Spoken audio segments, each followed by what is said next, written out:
Coming up next, Just Parlays with Chris King right here.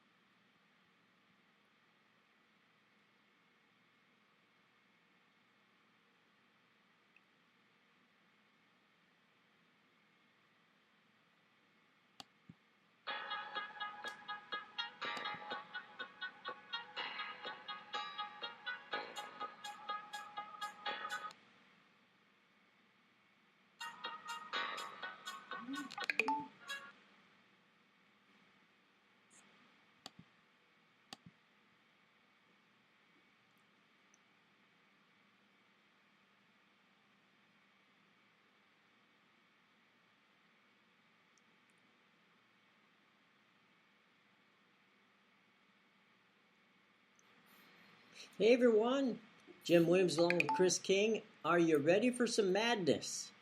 It's Thursday. It's the first day of March Madness. And Chris, I'll tell you, last night we saw Notre Dame and Rutgers play into double overtime and kind of set things up for a point where you're sitting there going, wow, this is great. We're going to get into the madness real quick. So it was an interesting game last night, and we got games going on as we speak, and we're going to hit on all the West games, and we got tons of stuff for you. So, just a quick response to what you think is going on these days. Certainly, last night was a great game, and today we're seeing some very interesting games as well. Rutgers was disappointing the way they played defense late in regulation, late in the first overtime. Then they couldn't box out at the end of the second overtime. Rutgers beat themselves, let's be honest. They had their chances to put Notre Dame away, and like Mike Bray said in the postgame, once the clock flipped over past midnight, it was St. Patrick's Day.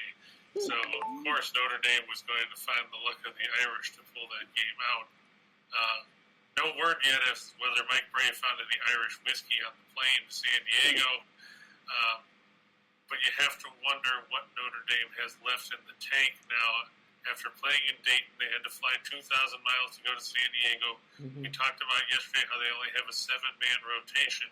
How is that going to work after playing double overtime and now having to face an Alabama team that will want nothing more than to run you into the ground?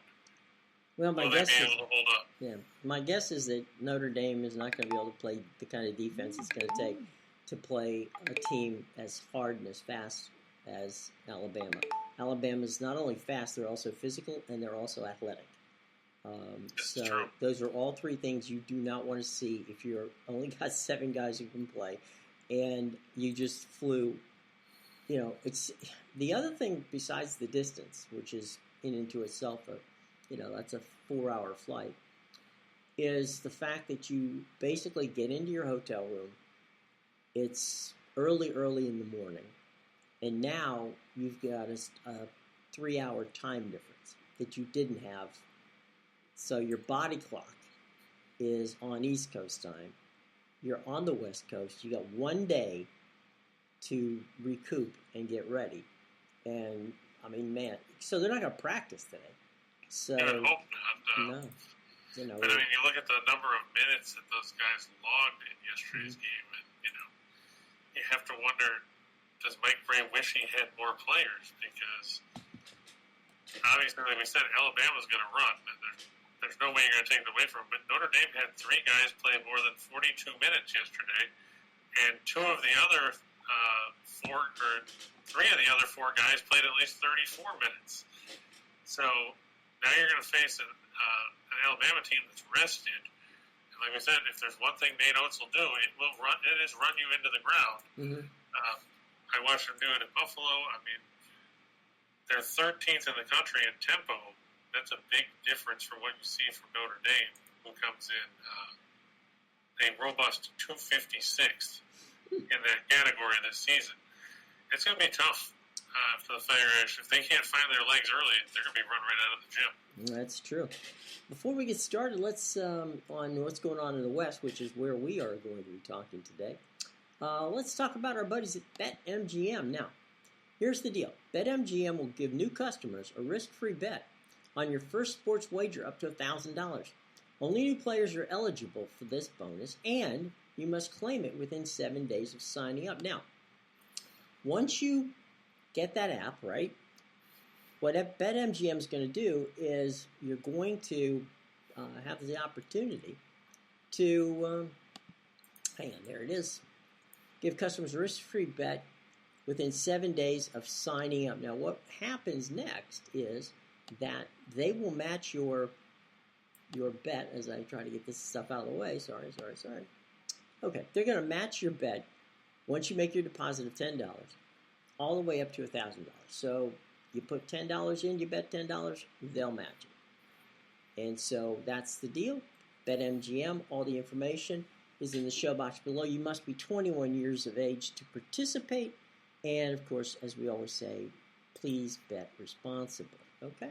So that's our first of 2 BetMGM promos. Now, one other thing. You still have time to get your book that we are giving away here at Winners and Whiners.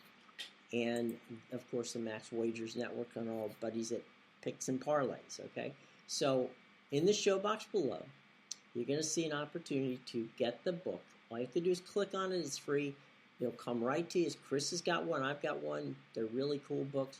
And it'll help you as you go through, as you go through the tournament. Because, we're all used to, filling out a bracket. What we're not necessarily used to is the fact that you can actually bet on each one of these games. So, it makes it even more fun. So, that's all going on, all in the show box below. BetMGM on there, matching your first wager if you're a new user for the MGM app, and our opportunity to give you a free booklet that will help you guide your way to winning some cash during the tournament. Okay, so with that said, let's talk about the Wild Wild West, Chris. Clearly, the number 1 seed in the entire tournament is Gonzaga, and so they get underway today against Georgia State. Georgia State. Yep, Georgia State. And I don't think many people give Georgia State much of a chance here. Let's go through the games on today in the West, and let's talk a little bit about what we like and don't like about each one of them. Well, the game that tipped off about 20 minutes ago is the 8-9 matchup between Memphis and Boise State. Mm-hmm. They're midway through the first half right now. Memphis leading 16-12 in a real offensive barn burner.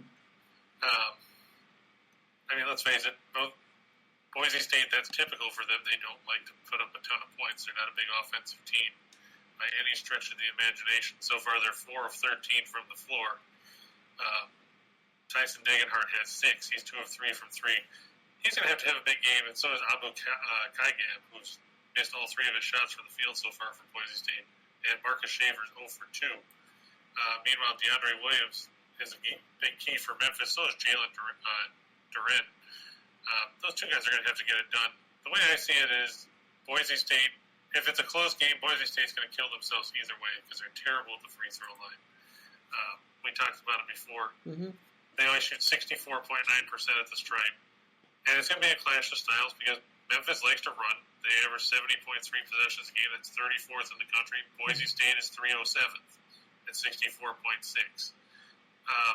Memphis was hot down the stretch. They won 6 in a row and 12 of 13 before they lost the AAC title game to Houston. But don't forget they beat Houston twice during the regular season. So they're a battle-tested team. Boise State, like I said, they'll play defense. They don't do well offensively. They don't shoot well at the line. I took Memphis in this one. They were actually favored, even though they were the lower seed. I just think that the inability of Boise State to shoot free throws is going to be what dooms them. Hey, Lenny, you can come in if you like. We're more than always happy to have you. Gotta lose your mind when Detroit Lenny, Detroit Rock Lenny. He's got U of M on the money line, plus 215. I'm guessing that was a live play because I can't see that Michigan had any kind of money line like that early on. Or going into tip, I should say. They're up 10 now with 1:07 to go. I mean, after Isaiah Stevens fouled out with 3:28 left, you pretty much could have written off Colorado State. They started hot, but foul disparity got the best of them. I mean, you look at the line right now, Michigan's 14 of 16 of the line, Colorado State 2 of 3. Tough to win when you don't get to the stripe, and the other team does. Right. Thanks, Lex. We agree with you. Hit that button, and as it scrolls below, hit the button, subscribe, and ring that bell, okay? Meanwhile, back to the conversation about the problems that, Colorado State, was bombing threes from the outside in the first half. Right. And they made adjustments. It happens. By the way, Lenny, thanks for dropping by. And yes, everybody will be watching Game Time Decision at 5 o'clock because that's what we do here. We roll with our friends and we roll with our teammates. And so, Lenny, we'll see you at 5, buddy. Thanks for dropping by. Lenny's got to go get some more booze because it's St. Patrick's Day. So. Well, there's that. He's got to be prepared for the Game Time Decision for the onslaught, show. Yeah. Too bad he's leaving because I was going to get his take if he was going to take the Pistons with the points tonight against the Magic. Well, we can ask. That's the whole one NBA game there is tonight. Okay. That's called foreshadowing. That's right. So, anyway, let's go back. We talked just about Michigan and Colorado State. Let's talk about Boise State, Memphis. The West Region game coming up after that, like you said, is Gonzaga and Georgia State. Now, I like Rob Lanier. Let's not take anything away from him. I met him back in 1988 when he was still a student at St. Bonaventure. Mm-hmm. I liked him when he coached at Siena. He's done a good job with Georgia State. They won the Sun Belt Tournament. Congratulations. Here's your reward. You get to play Gonzaga. Not a good matchup for Georgia State. Nope. And we've actually got a slide for this one, but we'll talk about that after. But Georgia State is bad on the offensive end of the floor. They're good at forcing turnovers on the defensive end, but unless they force Gonzaga to turn it over on like every other possession, they're going to get blown out. I mean, let's be honest. Gonzaga leads the league in scoring, or leads the nation in scoring offense at 87.8 points a game. Mm-hmm. They shoot 52.7% from the field. They shoot almost 61% from 2. They're excellent on the glass. They play defense. They've got 2 big guys in Timmy and Holmgren that most teams can't match up with one of them, much less both of them. And this is it's probably the worst possible matchup Georgia State could have asked for. Well, we've seen only one upset of a 1 and 16 seed, and it's not going to happen today. So, yeah, but I mean, Georgia State's biggest guy is 6'10". Okay. And he's 6'10" and 230. Huh. So he's a lean, mean fighting machine. Right, and you've got to deal with Holmgren, who I know he doesn't have any weight to him, but he's 7 foot tall. Right. And he can stretch the floor. Timmy's 6'10" himself. And then you've got, Anton Watson is 6'8", Strother is 6'7", Nembhard is a big point guard at 6'5". Georgia State they don't have the horses, and they don't have the ability to play defensively to slow down Gonzaga. They're a good defensive team. I'm not going to take that away from them, but they're not going to be able to run with Gonzaga. Gonzaga's going to win this one convincingly. Yeah, I mean, here's we got our boy Lex here saying that he was able to get free money for Zags on the money line Zags from. Oh yeah, I saw that there was that promo where I can't remember which book it was. It was MGM or Caesars or somebody where you could get plus 100. They were going to double the money line to get plus 1 or minus 100 as opposed to currently minus 8 billion and 6. Right. The money line currently shows Gonzaga at minus 12,500. It's like a Bitcoin number. It's like, yeah, pretty much. Yeah, anywhere from minus 10,000 to minus 20,000. Give or take. Yeah. Yeah, depending on what book you're in. So, yeah. Getting it at minus 100 is nice. There you go. So there's that. All right. So look, I mean, nobody expects Gonzaga to, to take the pipe today. I mean, that's just not going to happen. Go ahead. You were going to the next game, which... Yeah, I'm just taking a look here to see who we've got. We've got in the late game, or the middle game, the 6:50 game. Yeah. On TNT, it'll be New Mexico State and UConn.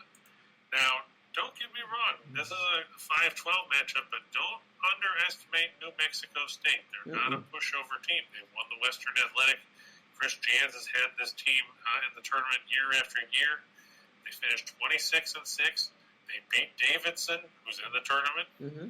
They beat Washington State, who was a good team that made the NIT. Mm-hmm. They can defend well. They're 20th in effective field goal percentage defense at 45.5%. The one thing that they're going to have to do, they're going to have to keep Sanogo and Tyrese Martin and those guys off the glass. Connecticut led the nation in offensive rebounding percentage. I think UConn's going to win the game. I don't know if they're going to cover the line. The line's 6.5. I took New Mexico State with the points just because I like what New Mexico State's done. They're a team, they've got a bunch of cast-offs from other schools. So they got Teddy Allen. He came over there from Nebraska and God knows where else, some junior college.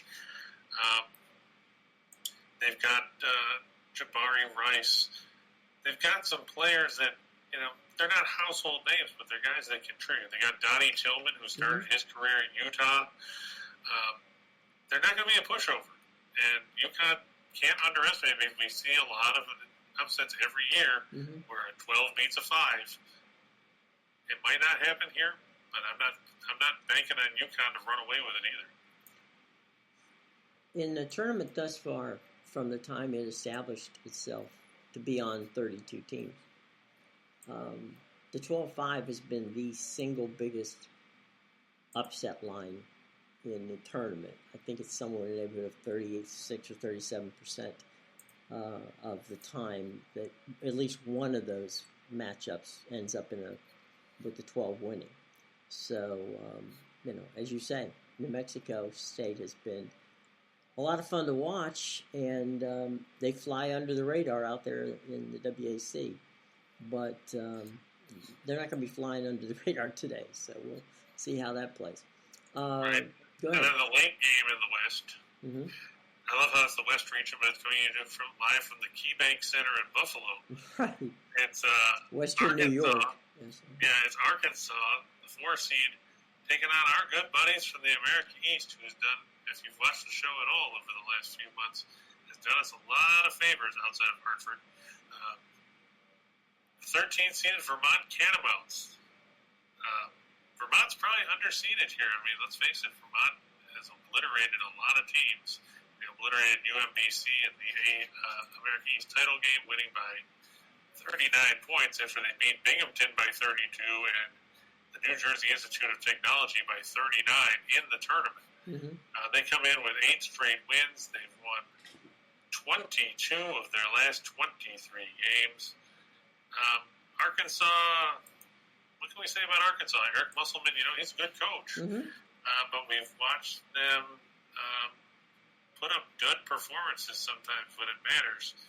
They lost to Alabama by 1 on the road in mid-February, then they won 5 in a row, then they lost to Tennessee in a game where they were blown out in the first half and couldn't quite make a comeback in their regular season finale. In the SEC tournament, they beat LSU in the first round and then got absolutely smoked by a Texas A&M team playing their 3rd game in as many days. Now, Arkansas, they're a good basketball team. They've got some good players. You got Stanley Amude and JT Note, who I mentioned Jacksonville, wish they still had him. If they probably would have been playing in the tournament instead of Jacksonville State. Note did nothing in the Texas A&M loss. He was 2 of 8 from the floor and had 5 points. Vermont had played teams like Providence and Maryland, and they played Oakland earlier this season. So, it's not like they just beat up a bunch of bad teams. And most importantly, Vermont's got 5 seniors in their lineup, led by Ben Shungu, Ryan Davis, Justin Missoula's in there. They're 3rd in the nation in 2-point shooting at 59.1%. They're 6th in field goal percentage overall, 49.3, and and they play good defense. They're 10th in the country at 16.3 points a game. Much like New Mexico State, UConn, Arkansas should win the game, but I don't trust them to blow anybody out. I'm going to take the points in Vermont in that one. And who knows, you could see Vermont just outright steal it. Anything's possible in March, as we all well know. Don't underestimate the Catamounts. Here, Chris, one of the things that we've talked about with Vermont, and teams like it, right? First of all, Vermont's going to have some fans because you're playing in Buffalo, so it ain't that far. So they'll get there, which will be good for them. And the discipline that, if you watch Vermont play, they play with a great deal of discipline. They've got good guard play. They're solid all the way down. They've got some depth. Arkansas is a little frenetic, as you said. They try to be Alabama, but then they're not. And they play in the SEC, and we'll see. I just think you're right. I think Vermont with points is good, and Vermont may just very well take it straight up. So, I mean, of course, like I said, anything can happen. Arkansas might come out and realize that, hey, we actually have to play basketball. Mm-hmm. And they might, turn up the pressure and make things, and try to make Vermont turn the ball over. But the thing is, Vermont's been here before. They're used to seeing how things work in March. So, And if Arkansas continues to fire up 3-point bricks like we've seen them do all season, and basically throw away possessions, anything can happen. Yeah, and the thing is, and I think this is important to remember, is that, this is not Nolan Richardson's, 40 minutes of hell, Arkansas team. It's a good basketball team, but it's not, on that upper echelon level of basketball. And I don't know, I just like the consistency and the veteran play of Vermont, to me, gives them, I don't see really going to be intimidated by Arkansas. Now, Arkansas is athletic. They're going to have a fighting chance in this one. Mm-hmm. Yeah, it's a matter of whether they can complete it or not. Right. That's all you can ask for, right? Is to face a team that if you're on that day, you have a very good chance of beating. So that's all you can ask for. Speaking of 4 minutes to go in the first round in the Midwest, Providence 56, South Dakota State 47. Now the Jackrabbits going to have to start knocking down some threes if they want to close this gap. They're only 6 of 18 from the floor in the contest, or from 3-point range in the contest, I should say. A far cry from the 44+% they shot during the regular season. And 3:57 to go in the first half in the West region. Memphis 27, Boise State 19. Well, there you go. It's we got. And look at that, Boise State quickly 1 of 4 at the free throw line so far in this game. Whoops. There you go. So it's coming out again. Boise State continuing to struggle. To missing the free throws. Okay. By the way, I'm checking the scores just to check, and if you're a baseball fan, the Red Sox are beating the Twins 4-1 in games that do not matter. So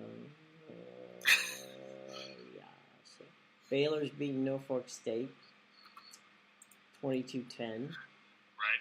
And that game on TBS.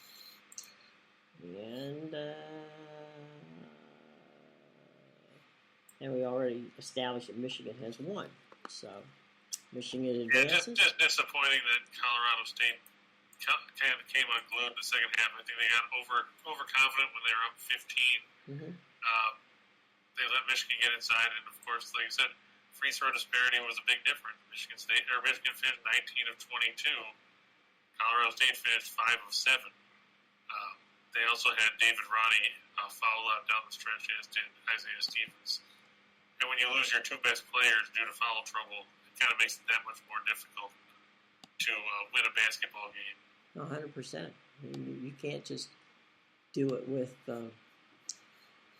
with hope, and you got to do it where it goes and get it done. So they didn't do it. So we'll see from there. One quick note before we hit the slides, and that is to go over BetMGM again. BetMGM will give new customers a risk-free bet on your first sports wager up to $1,000. Only new players are eligible for this bonus. It must be claimed within 7 days. Now, once you create that account and make your first deposit of any real money of a bet between $10 and $1,000, then BetMGM is going to, they're going to match it for you. Okay, so it's a wonderful promotion. It's in our show box below. Remember, you have to be 21 years of age to play, and always wager responsibly. Okay, cool. So now, without any further ado, we're going to go to the big board and take a look at some games, other games in the tournament tonight. Murray State and one of our favorites, San Francisco. Yeah, and this one I've got to go towards Murray State. This line was a pick-em. It's now moved to Murray State minus 2.5. The Dons 24-9, 10-6. They're 3-3 on a neutral floor. Murray State 30-2, 18-0 in the Ohio Valley, and they were 4-2 on neutral floors. The big news, though, came out yesterday when Todd Golden said Yahoo and Masalski, their big post presence, there's 13.5 points, 9.4 rebounds a game in the regular season, will not play tonight for San Francisco. Remember, he missed the West Coast semifinal against Gonzaga with a knee injury. Apparently, he re-injured his knee in practice this week, so he will not be in action. You have to wonder how that'll affect San Francisco here. Murray State 16th in the country in scoring offense at 79.3 points a game, 21st in field goal percentage at 47.9. They shoot 55.5% from inside the arc, 35.3% from three-point range. Mediocre at the free throw line, 69.4%. The Dons are 40th in scoring offense, 77.1. They're 86th in field goal percentage, 45.7. They shoot 54% from inside the arc. They shoot a lot of threes, 9.6 threes a night, 16th in the country. They're also terrible at the free throw line. But the difference here comes on the defensive end. If you look, Murray State is 21st in scoring defense. They only give up 62.3 points a game. Opposing teams shoot just 41% from the floor, under 50% from two, 30.3% from beyond the arc. So that's going to be the challenge for San Francisco. Can Khalil Shabazz and Jean-Marie Bouye get enough open looks from the perimeter against a very good Murray State perimeter defense? The Dons 113th in scoring off, or at 67 points a game.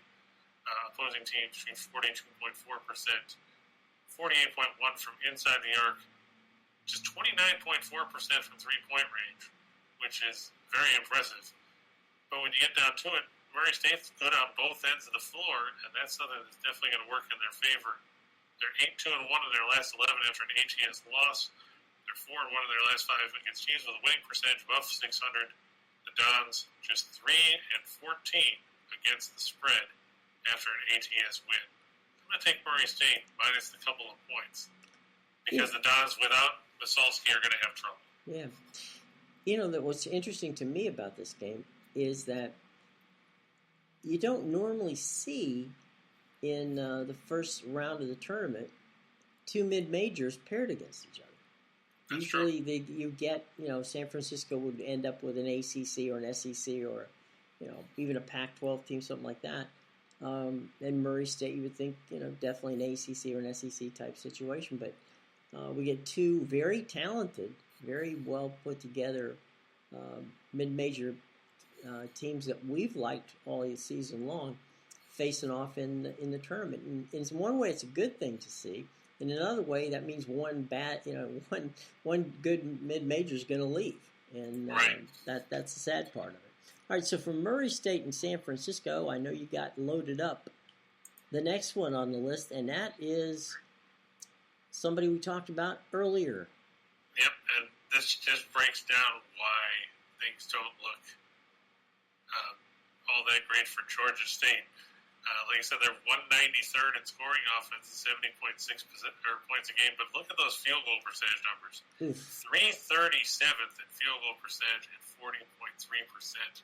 343rd in two-point shooting at 44.7%. They're 235th in three-point shooting at 32.9%. And, you've got to play Gonzaga, who, for all the talk we give them about offense, they're pretty good defensively. 64th in scoring defense is 65.3 points a game. They're third in field goal percentage defense at 37.9%. They lead the nation in two-point defense at 41.6%. So it's bad enough that Georgia State can't shoot normally. Now you got to face the team that leads the country in two-point defense. And they're 42nd in three-point defense at 30.7%. Meanwhile, offensively, Gonzaga leads the country. Like I said, 87.8. They lead in field goal percentage. They lead in two-point shooting. They're pretty good from three-point range, ranking 17th in the country in three-point percentage.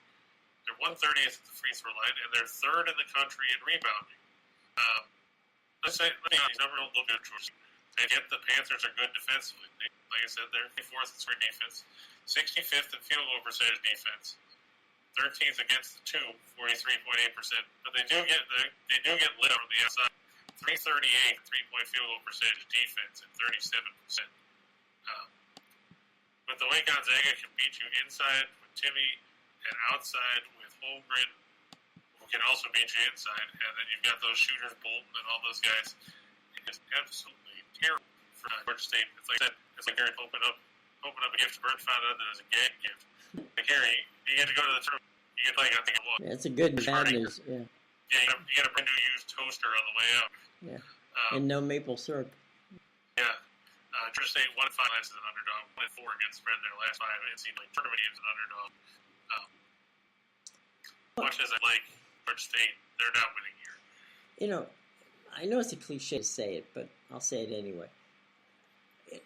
Gonzaga, at this point in their program, they're just automatically baked into the tournament. I mean, you know, it's a stunner if they're not in the tournament. And, you know, they're a championship team, a Final Four team. That's the quality this team is. And, you know, I love Georgia State coming and trying their best to duke it out. But, you know, you're going to have to be better than Georgia State to beat Gonzaga because they're not going to beat themselves. Right. And, I mean, even if, like I said, Georgia State would have to get Gonzaga to turn it over pretty much every other possession. Right. And I don't see that happening. By the way, Memphis has now broken that game open. It's now 38-19 with 38 seconds to go in the first half. So Memphis going on a run here towards the end of the first half. Looks like Alex Lomax was fouled on a three-pointer, so he looks like he's going to have a shot at a 4-point play. Boise State quickly unraveling as they've been unable to come up with any kind of cohesion on the offensive end. Just a quick look at that. They're 7 of 22 from the floor, and they're now 1 of 5 at the charity stripe. Meanwhile, Memphis shooting 57.1% from the field, 4 of 6 from three-point range. Boise State's going to have to figure it out quickly, or this one's going to be history in that first game of the West region. Well, I think it's going to be in the books sooner than later, for sure. We got some games here this afternoon that are definitely interesting. In the early afternoon games, the ones obviously the ones that are over or being played, let's let those go by. But in the next couple hours between now and say 7 o'clock, of those games, which one of them do you think is the most compelling? I really like Richmond, Iowa, because it's going to be a clash. Will Fran McCaffrey get out of weekend 1 with the Hawkeyes? I know everybody's high on them because they won the Big East tournament. Big Ten. The Big Ten. I'm sorry. Yeah. I was looking down at another thing. I saw Marquette right below them, so that's why I clicked on Big East. Mm-hmm. But the thing with Iowa is, what does Iowa like to do? Iowa's a track meet team. They're playing Richmond. Guess what Richmond doesn't do? They don't run. Richmond does not run. This game is going to be a slow game because Richmond makes opposing teams hold the ball for 18.1 seconds on each possession. If you look in the 4 slowest paced teams in the Big Ten were Penn State, Ohio State, Rutgers, and Minnesota. Iowa played those four teams that combined 6 times this season. The average total in those games, 139. They've got this one set at 150.5. I don't think they're going to get there because Richmond's going to try and take the air out of the ball. They're going to, they've held all 4 teams they faced in the A-10 tourney to 64 or less. They shut down Davidson in the A-10 final and only gave up 62 to them. I think Richmond might be a little undervalued for getting 10 and a half points. Like I said before, they're not going to win this game outright, I don't think. But they're going to make Iowa work for everything. And Iowa is not a team that likes to do that. They like to run and gun and take open jumpers and everything else. So basically you're saying that, they're going to have to run and gun. Well, I mean, that's what they do. I mean, if you look at their games when they played those teams like Penn State and everybody, when they played Penn State, they lost the first game, and that was a run and gun game. They lost 90-86. They played Rutgers in New Jersey and lost 48-46. They beat Ohio State, but they only scored, it was 75-62. The Minnesota game, they only scored 71. It was 71-59. The other one was 81-71. But the other Penn State game, the one that wasn't the run and gun game, was 68-51. So when they play these teams and slow the pace down, it makes Iowa, not one-dimensional, but it makes them more regressing to the mean as far as piling up points. Because, they're the second in the nation in offensive efficiency. But when you play these teams that don't want to play your style of basketball, it makes you, it's kind of like a batter when they're in a slump. They kind of grind the bat a little bit more. And that's what Iowa does. They kind of double clutch on shots and everything else because they're not used to playing that style. Well, it makes them mortal. Right. And beatable. And, again, it's a bit cliche, but if you're an Iowa or a heavy favored team, a Gonzaga even, for that matter, you want to not have to go 100% to beat a team. You just want to be able to say, okay, we're talking about game 1 of a tournament. You just want to go out there and say, okay, let me get a feel for the court. Let me get a feel for what this is like. We've never played on this court before. Or we haven't played on it for a very long time. So let's get used to it. Let's get used to the environment. We've been here. We've done that. We bought the T-shirt, saw the movie. When they get out of that comfort zone and things start to not go well, and balls start to round off the rim and the whole routine, then, as you say, they start to press. Not a Bob Huggins press, but a press to make it work. And, like you say, it's once you're out of your comfort zone, the other team's in your head. And that's not a good thing. So we'll see. There's plenty of that going on. Let's go back to the board, and we got some more games to talk about. Eastern this one's Washington. actually from the Basketball Classic. Wait, yeah. The exciting matchup between Eastern Washington and Fresno State. Eastern Washington 18-15, 11-9 in the Big Sky. Fresno State 19-13, 8-9 in the Mountain West. Not a clash of styles here. Eastern Washington, very good offensively, 42nd in scoring, 76.9 points a game. They shoot 53% from 2, 34.8% from 3, 75.2 in the line. Meanwhile, Fresno State is 323rd in scoring offense at 64.7 points a game. They don't shoot a lot of threes. They don't shoot them well. Fresno State's calling card is on the defensive end of the floor. Third in scoring defense at 58.7 points a game. 51st in field goal percentage defense at 41%, 47% from 2. Meanwhile, Eastern Washington doesn't play defense. So you've got a team that's good offensively playing a good defensive team, and a team that can't score playing a team that can't stop anybody. Even with all that said, Fresno State shouldn't be favored by 13 points over anybody. Last week they were favored by 12 or 13 points over San Jose State, and they won in overtime by 2. that's why I'm taking Eastern Washington with all the points, because if you can't beat San Jose State by more than 2 points, and it takes you overtime, how are you going to beat a team that has a winning record by 13 points? Not easily. Yeah, Eastern Washington 22-4 against the spread in their last 26 on the road against teams with a winning home record, 23-5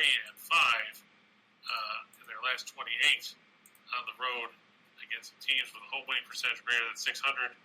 Fresno State 0-5 against the spread in their last 5 at home. Give me 13 points all day long when you've got a team that can't beat San Jose State by more than 2 and who can't win and cover at home. For all those numbers, Eastern Washington, like I said, they were 8-10 on the road, but they covered 13 out of 18 games as the visiting team. Fresno State, they were 11-4 at home, but in the 14 games that had lines, they were just 8-6 against the spread. Chris, we got a ton of questions here, buddy. So, are they about tacos? Not yet. So let's jump in and see what we can do here. We got James, our buddy. He's talking about. Let's go to this one. The UConn game. Yeah, we talked about that. New Mexico State. I think UConn will win. I don't know if they're going to cover. I like New Mexico State. Like I said, they beat Davidson. They beat Washington State. They're a team that's, they're familiar with what the tournament's all about because they come out of the WAC seemingly every year because the rest of that conference is garbage outside of Grand Canyon. The key for them is going to have to keep UConn off the offensive glass because Sanogo and Tyrese Martin and R.J. Cole can kill you on second chances if you give them to them. UConn led the nation in offensive rebounding percentage. I think the Huskies will win, but I'm taking the points in New Mexico State because I think this is a game that's going to be close right down to the wire. There's Brody. He wants to know what you think about the Kentucky and St. Pete. Oh, right, yeah. That's another game that we're kind of like Iowa and Richmond, where Kentucky likes to run because what else does John Calipari do? And they're good offensively, they're good on the glass. But St. Peter's is a team that will take your ball, take a knife, stab the ball, take all the air out of it, and give it back to you. Because they're going to slow this game down to a crawl. They're 240th in tempo at 66 possessions a game. They're 5th in effective field goal percentage at 44.1. If Kentucky's going to push this game over the number, they're going to have to force a lot of turnovers. St. Peter's does oblige in that category. They're 319th by turning it over on 20.8% of their possessions. If it goes over, it's not going to go over by much. I know Ken Pom's got it pegged about 133. Looking at what St. Peter's has done defensively of late, you look at their during this 7-game win streak, they hadn't given up more than 65 points in any of the games, including they gave up 36 to Niagara, 41 to Fairfield, 52 to Quinnipiac. Monmouth got 54. I'm not saying St. Peter's is going to hold Kentucky under 65, but I think they're going to probably hold them to probably 75 or so. So I'd give a slight lean towards the over just because 132 is a little low. Like I said, but I don't think you're going to see much more than 135, maybe 137 out of these two teams, the way it looks from the way St. Peter's plays offense, which is also seen under the category not well. But the key is, will Kentucky get overconfident and screw around? Because inevitably that does happen, and St. Peter's is a top 20 scoring defense. But yeah, I'll lean slightly towards the over. Well, there you go. I think the key here is to watch what we got. And, it's one of those games where, it's not going to get a lot of pub for sure because it's not, it's one of those games where everybody's expecting Kentucky to waltz on through. And we'll see how that happens. Meanwhile, back at the ranch, we got some NHL action going on today. Well, hold on. We got Charles asking if Gonzaga can cover the big number. I think so. Like I said, Georgia State's going to have to force turnovers at a ridiculous rate to keep Gonzaga from scoring. there's just too much talent on that Gonzaga team for Georgia State to defend. You can probably have 7 guys on the floor for Georgia State, and they probably still couldn't slow down Gonzaga enough to stay in this game. It's funny, to your point, Chris, that there's a lot of people who, even though they're the number 1 seed overall, are always there to doubt Gonzaga. And I think that when you're Gonzaga and you're the number 1 seed, and you have I think by far they led the country in point differential over, in beating. Oh yeah, they were blowing teams out. That they're just gonna, they're gonna come in and they're just gonna say, you know what? Let's make a statement from day one that we belong here. We earned the number 1 seed overall, and let's lay waste to Georgia State. So, to me, it's going to be an interesting evening, but I don't think it's going to be tough for Gonzaga's not going to break a sweat in that game. Yeah. Michael asked about Virginia Texas total for tomorrow. It's 123. I think that's a little low. I mean, both teams play at ridiculously slow tempos. Virginia Tech 344th in tempo, Texas 341st. But the difference is Virginia Tech's an efficient offensive team. They're 19th in effective field goal percentage. They're 3rd in three-point shooting. And if you look down the stretch, they put 71 on Miami, 75 on Louisville, 76 on Clemson in the ACC tournament, 87 on Notre Dame, 72 on North Carolina, 82 on Duke. And Texas, Texas is inconsistent. I mean, they dropped their last 3 coming into the tournament. I'm surprised they still got a 6 seed out of being 21 and 11 when you consider that Texas A&M had a better record than they did, I believe, and didn't get in the tournament at all. Texas A&M was 24 and 12. So, how is but Texas? I guess they're going to base it off schedule. But I mean, you look at some of the teams they beat; they weren't that great. San Jose State, Cal Baptist, Sam Houston State, UT, RGV, XYZ, PDQ, right? State. Yeah, State, Tech, Community College. It's Dairy Farm. I don't think anybody. I was just going to say, I don't think anybody wants to see Virginia Tech in the first round. I mean, they're the hottest team in the tournament. Yeah, I wouldn't want to see Virginia Tech. Yeah. But I think that one's going to go over. As far as Liam with Iowa, I don't think that one's going over. The team total, I haven't seen what the number is. I didn't look to see what they were pegging at it. But I don't think that game's going over the 150 and a half. I think Richmond will slow that game down enough that unless Iowa is bombing away from 3-point range and Keegan Murray just explodes again, that one's going to fall short of the total. Team total, I'd have to see what it was because I honestly don't know. Okay, let's go to the NHL and get some hockey in for some folks who are puckheads. We got the Rangers and the Islanders, a battle of New York. Yeah, coming in from Madison Square Garden. The Islanders 24-9. They're 10-12-5 on the road. The Rangers, a whole lot of wins and not a lot of losses. They are 38-17-5. They're 25-3 at home. Ilya Sorokin, 2012-7 with a 233 goals against, a 925 save percentage, 6 shutouts for the Isles. Supposed to face Igor Shesterkin, 29-7-3 with a 207 goals against, 938 save percentage and 3 shutouts for the Rangers. The big difference here is the way these teams are offensively. Islanders 24th in goals for at 2.7. They're 6th in goals against at 2.72. The Rangers, middle of the road offensively, 16th with 3 goals a game, 3rd in goals against at 2.58.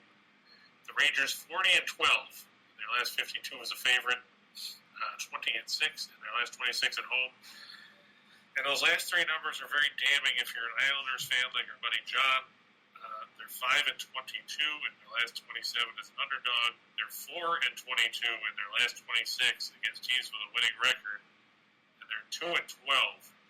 Last 14 as a road underdog. I know everybody was excited last weekend when the Islanders won 3 in a row, but those games all came at home. Then they lost to the Capitals the other night in a shootout where Vitek Vanacek suddenly channeled his inner Dominik Hasek and shut them down in the shootout. So they lost that one. Now you've got to go across town and face probably the one team you hate the most, and you're probably going to get beat. So tough break for the Isles, but they sunk themselves at the start of the season when they had that 13-game road trip to start the year, and then came home and had issues adjusting to the UBS arena, and that buried them as far as being in contention for a postseason berth. Doesn't get any better for them here. No, and as you say, it's one of those things where we've said it before, Barry Trotz's teams can't score. And, right. You can play defense, but, unless you're just not going to win 1-2, 1-2-1 against a Rangers team that's much more balanced and much more capable of scoring points. It's just, you can't, and this is the thing too, Sorokin is not a bad keeper. Right, and, at least it's not Semyon Varlamov. Right, I mean, this guy can play, but, hell, you can't expect him to stop everything. And that's where they are. And look, it's a bus ride. Okay, it's from where the Islanders play. It's about 15 miles to Madison Square Garden. So that's one of those 15 miles and 3 hours to get there. But it definitely is some traffic. But yeah, the Rangers and the Isles will play at the Garden tonight, and it'll be a garden party for the Rangers. That's why I see it. I mean, the Islanders just have fallen apart. They have got no one to blame but themselves for that slow start to the year. Yeah, and in some regards, you think, okay, well, the Islanders want to spoil things for the Rangers, but the Rangers got that memo, so I don't think they're going to surprise them in any way, shape, or form. All right, and the Rangers always get up for when they play the Islanders because there's so much animosity between those teams. Well, and all you have to do is start pointing at cups, right? The Islanders have a lot more cups than the Rangers, and they're more than happy to mention it. However, neither of them have won a cup recently, so there is that to concern themselves with. All right, up next on the ice tonight. We got Nashville and everybody's favorite team that we like to pick on. If it's not the Coyotes or the Canadiens, it's the Flyers. Because we can. Yeah, basically, Nashville 35-21-4. They're 17-10-4 on the road. We just watched them beat Pittsburgh the other night at home. The Flyers 18-30-11. They're 11-15-6 at home. UC Saros 29-18-3 with a 241 goals against, a 924 save percentage, and 3 shutouts. Expected start for Nashville. Carter Hart 11-19-7 with a 297 goals against, a 911 save percentage, and 1 shutout between the pipes for Philadelphia. Nashville 13th in the league in goals for at 3.20. They're 7th in goals against at 2.75. The Flyers are terrible. They're 31st in goals for at 2.51. That's right, I believe they were passed by the Arizona Coyotes in that category. They're 25th in goals against at 3.42. Nashville 5-1 in their last 6 overall. They're 21-6 in the third game of a 3-game and 4-night situation. The last 27 opportunities for that situation. They're 15-5 in the last 20 after allowing 2 goals or less. Meanwhile, Philadelphia 12-40 in their last 52 against teams with a winning record. 3-13 in their last 16 on Thursday. And Nashville has taken 4 of the last 5 meetings between these teams. Let's face it, the Flyers are going nowhere. They're getting there fast. They might as well just book a room and stay there for a while because they're not getting anywhere close to the postseason again this year. Chris, it's funny that you're in trouble when the most popular part of your organization is the mascot. That's true. And that's where the Flyers are right now. The Flyers are in a situation where more people go to watch the mascot than go to watch the game. That does not bode well for you. Eddie, I like Nashville on the puck line too. Philadelphia just doesn't score. And they're going to have a tough time getting past Nashville's defense. Absolutely. Not to mention Saros, who's been robbing teams left and right of what seemed like sure goals of late, making life miserable for opposing teams. And, Saros probably could be a dark horse candidate for the Vezina if there weren't so many other good candidates. That's true. It's been a good year for goalkeeping. Yeah, unless you play in Philadelphia. Yeah, there's that. We got one game, I think, right, in the NBA tonight? Yeah, and that's a doozy. I hope everybody's going to tune in for this one. Who needs to watch March Madness when you've got this kind of high-quality NBA action? That's right. But first, there's more, okay? Use your BetMGM app. This is our second MGM promo. Use your BetMGM app and place a bet of at least $10 on any NBA game and get $200 if either team hits a three-pointer. Click on the MGM link in our show box below to participate. And remember, you must be 21 years of age to play. Always bet responsibly. And folks, as I said, we got two different great options going on there from BetMGM that you want to take advantage of. Don't forget the great promo book that you got. The great book that you can use for March Madness and betting on the games. That's in the show box below, as well as what we talked about before, which is the ability to get Chris's outstanding parlays. All that in the show box below. Just go down there, click it. On your way down, by the way, smash the like button, hit the subscribe button, ring the bell, and you'll get all this information on a daily basis. Okay? Cool enough? Cool enough. All right. So now, without any further ado, Chris has pumped it up big time. Here it is. Tonight's NBA action. That's right. It's the Pistons and the Magic coming in from the Amway Center. That's all you need to know. No, I'm just kidding here. I know everybody's excited about this one. Yeah. Pistons 18 and 51. They're 7 and 28 on the road. The Magic 18 and 52. They're 8 and 20. What is it? Let me put my tab here. 8 and 25 at home. The Pistons 29th in scoring offense at 103.5, 29th in field goal percentage, 29th in three-point shooting. We say it every time, but it holds true every time. Pistons are glad the Oklahoma City Thunder are in the league because they're number 30 in all those categories. Meanwhile, Orlando 22nd in scoring defense at 112.2, 16th in field goal percentage defense, 26th in three-point defense. Orlando not any better offensively. They're 28th in scoring offense, 28th in field goal percentage, and 27th in three-point shooting. So, of course, this game will end up going over the total, because why not? You've got two of the three worst offenses in the league. Detroit 23rd in scoring defense, 26th in field goal percentage defense, 29th in three-point defense.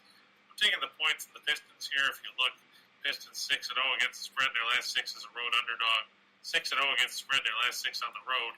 They're 11-1 against the spread in their last 12.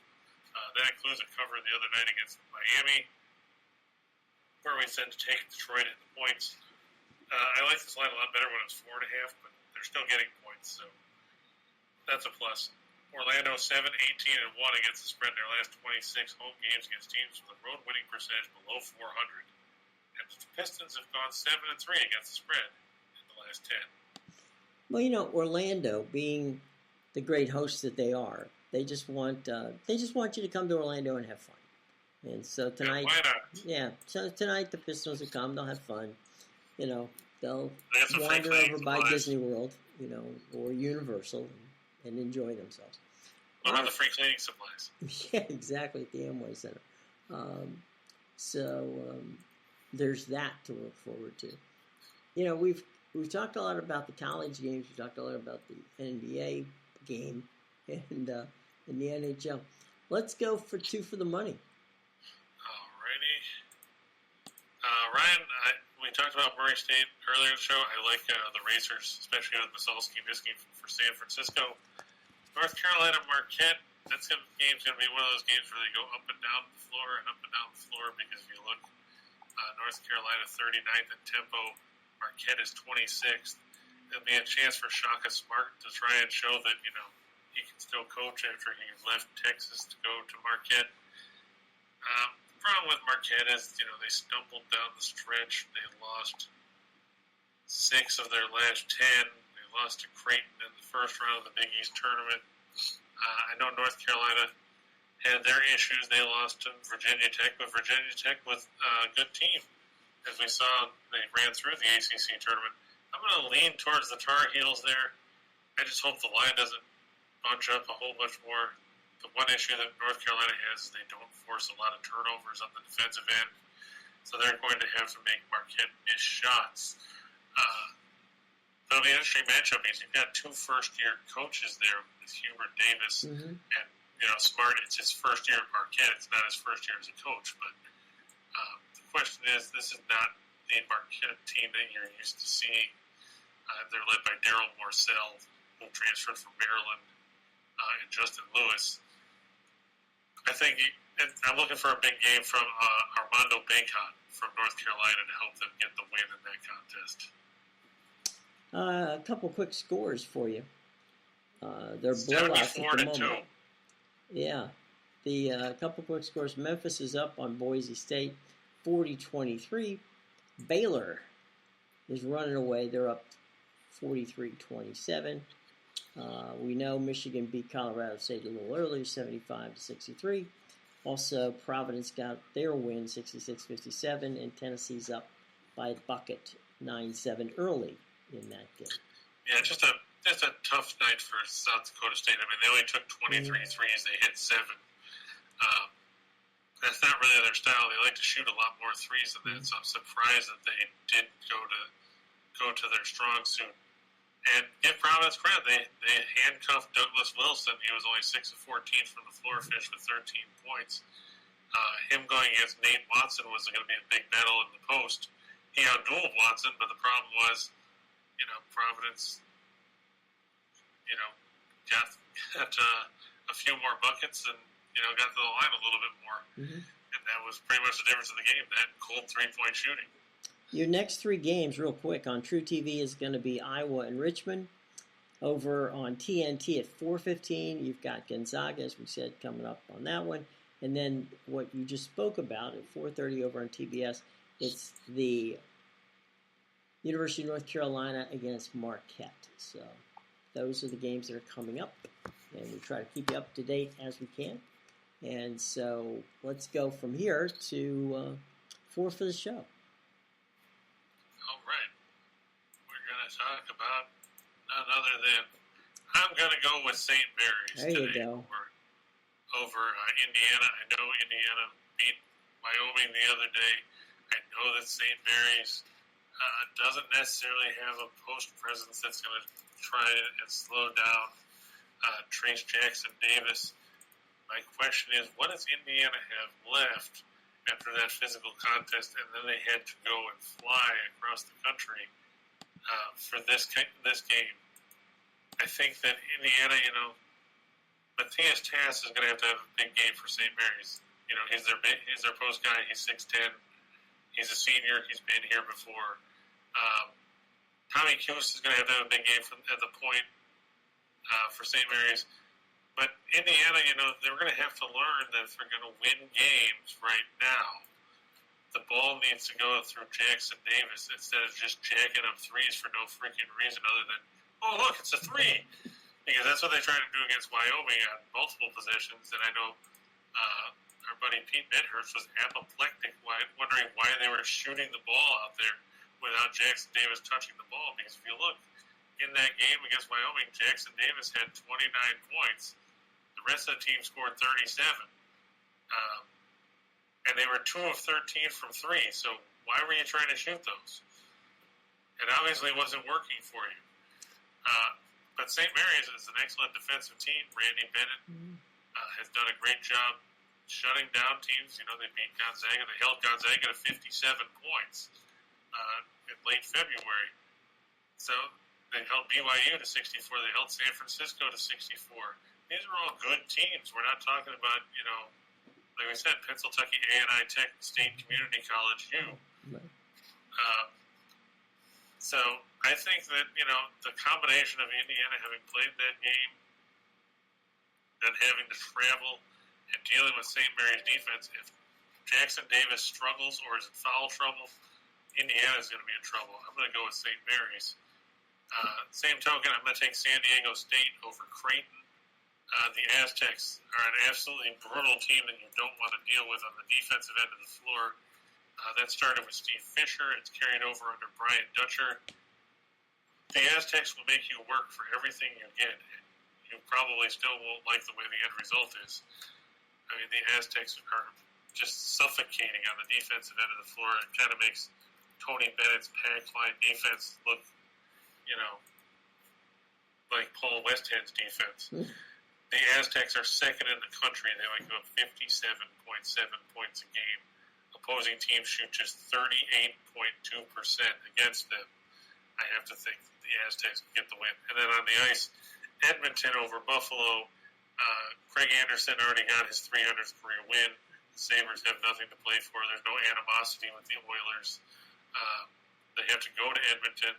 The Oilers played better under Jay Woodcroft. Look for that. And I got to fade the Red Wings because, like I said the other day, an 18 that gives up 9 goals to the Coyotes isn't going to get my vote for a while. And Vancouver's played well of late. Yeah. They're at home. They're trying to chase down a playoff spot. Look for Bruce Boudreau's boys to get the win at home in that contest. Spanking the game. All right, let's close it out with the menu. Right, and this is like I said, I like Richmond and Iowa to stay under the total. I just don't think Iowa's going to impose their will of a track meet like they like to. Same token, I'm going to take Indiana and St. Mary's to go over 125.5.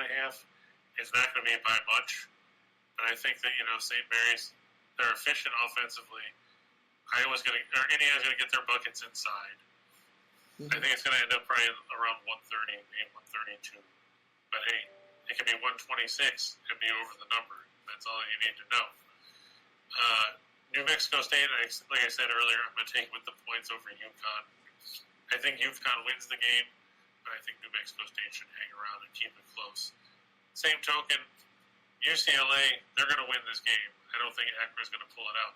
But 13.5 points is a lot of points to give up, knowing how Akron will play defense. We saw what they did to Kent State in the MAC title game. We know what John Gross can do. Akron's going to make this game a crawl. They're 351st in tempo at 62.2 possessions a game. And they get to the free throw line a lot. If UCLA gets in any kind of foul trouble, they're going to have some issues. You look at Akron's won 8 straight coming into this game. Only one team scored more than 70 points in that stretch. Meanwhile, they held 3 teams under 56, and there was one other team that hit right at the 60-point mark. UCLA, like I said, they'll probably crack 70, but they're not. I don't see them covering 13.5 points. We talked about Eastern Washington already. Fresno State shouldn't be favored by that many points over anybody. I don't care if you're playing IUPUI. I probably still wouldn't take them getting 13.5 points.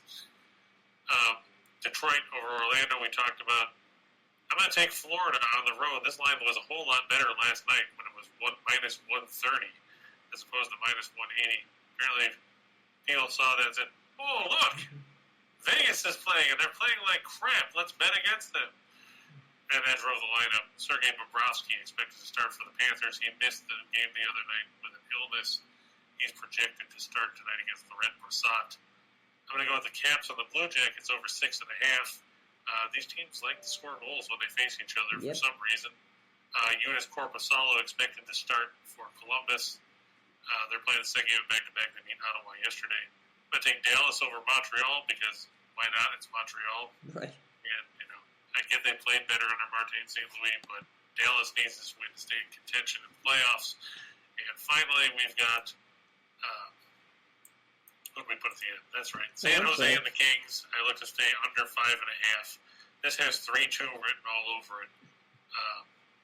On the bright side for Ryan, Thomas Hertel is nearing an 8-year contract extension that will keep him in San Jose for the foreseeable future, which is good for them. They need to have some stability. The Kings, they like to play good defense. They're not a big offensive team. I look for that one to fall short of the number. There you go. So there's that, which is a good thing. So any more questions before we get out of here on a Thursday? A lot of people watching basketball at this point in time. Yep, that's what I'm thinking. So I guess without any further ado, guys, come on back tomorrow. We'll talk about what happened on day one of the madness, and we'll talk about what's going to happen on day two. So there's plenty of good stuff coming up and down. Be sure to stay tuned for Scott and Scott over on the Winners and Whiners. MWN2. Right, on the Max Wagers Network too. Jump over there and check them out. Then Lenny, Tim, and Nick come around at 5 o'clock. Lenny dropped by earlier today and had to run some errands, so he couldn't join us, but he could definitely just say, give us a shout out. So by all means, join us tomorrow, 2 o'clock, right here, for what else? Where else would you want to be? You want to be here to talking about just parlays with the man, the legend, Chris King, okay? Don't forget, Von Miller signed a 6-year contract with the Buffalo Bills. That's right. Yesterday at free agency, so a big acquisition there. Be interesting to see how things pan out as free agency rolls on in the NFL. We'll talk more about that next week. Absolutely. All right, gang. Have a good day. We'll see you tomorrow, 2 o'clock, right here on the Max Wagers Network.